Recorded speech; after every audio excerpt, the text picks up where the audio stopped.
Hello, my name is Camper Bull. I'm the founder of the PMP Masterclass, the author of Moving from Project Management to Project Leadership, and I had the honor of being a content contributor for the PMBOK, the Project Management Body of Knowledge, 4th edition. I teach and train on the PMP as well as project management all around the world.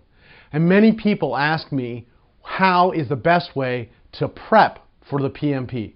What's the PMP preparation process? And I think it's first and foremost important to understand that the PMP exam is not a simple exam. It is designed to be complex as well as test your knowledge of the project management areas, not just the framework in the PMBOK.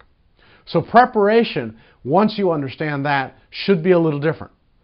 Most people fail the PMP exam because they fail to plan. And I don't really understand this. Being a project manager, you should have created a plan on how you're going to study, and by the way, how you're going to take the exam. You should be studying this on an integral process over a period of time. We suggest at least 6 weeks. Why? Because there's a lot of information that you need to be able to retrieve. And I actually have developed several really interesting ways of retrieval of information and how your brain works. But first and foremost, what you need to do is read the PMBOK. I would suggest reading the PMBOK at least 4 times. Why? Because you need to be able to understand that information. Now, I understand. I'm a content contributor to the PMBOK, and I have trouble reading it. It's hard work. You can't read it in one sitting. So break it up. Plan to study over a period of time. But also understand that not all the information on the exam is in the PMBOK. There is quite a bit of it, but that's a framework. You really need some additional information, whether it's another study guide, another document, but be careful. Your information that you learned as a project manager may or may not be correct. When in doubt, the PMBOK is right for the PMP exam. Many people stumble because they assume their knowledge is right or it's just common sense. You need to understand things like Maslow's hierarchy of needs because it is part of how you do motivation. If you don't understand the hygiene theory, you need to start spending some more time understanding the broader aspects of the PMP and the project management world. So be careful of your knowledge. It can be detrimental to actually passing the PMP exam. So not only reading the PMBOK, but also getting some additional knowledge, whether it's from a course, a personal course, an online course, or anything like that, will help you. Also, once you've got the knowledge, once you have a chapter understood, remember there are 12 chapters in the PMBOK, each one is a knowledge area. Not all of the information is there. You need to deal with some other information as well. Once you've collected all of that, the best way to prepare is to start taking questions. There are lots of free questions out there, and on the web you can pay for questions. Most of the books also have questions that you can prepare. Now, you need to be hitting about 70 or 80% correct to actually be doing a good job to pass the PMP exam. Why? Because you're going to be stressed during those 4 hours taking those 200 questions and you want some sort of cushion. So start taking questions. Really investigate how those questions are working. Why? Because that will tell you not only what to study, but what you know. Understand that the PMBOK and the knowledge is not going to be repetitive.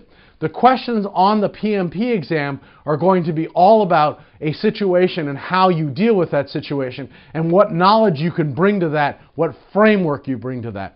So really working through those questions is going to be key. If you're interested, I've prepared 25 secrets to passing the PMP exam.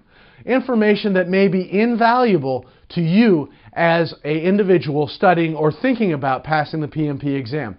I know it's very difficult to find good information. There are lots of people telling you a lot of things. Here's one hint that I'll give you immediately. Make sure all of the information you're studying, both the questions and the information, are on the version 4 of the PMBOK.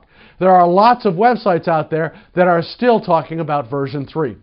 So there's 25 secrets. I also give you a review of all of the books for the PMP preparation. All of the major books. I give you a review, I give you my preferences, and I give you an ability to really make some good solid selections. I also have a warning for you that Amazon does something that may cost you money. So it would probably be worth just watching that video. It cost me $200 on Amazon because I made one serious mistake. I'm also going to give you 20 questions on similar to the ones that you're going to use in the PMP exam. Why? Because it's the best way to study.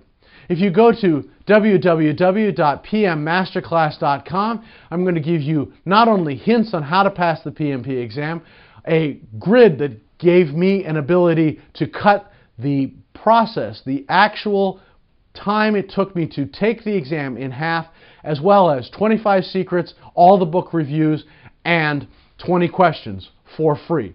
So take a look at www.pmmasterclass.com. My name is Camper Bull. I'm the founder of the PMP Masterclass, the best way to study for the PMP exam.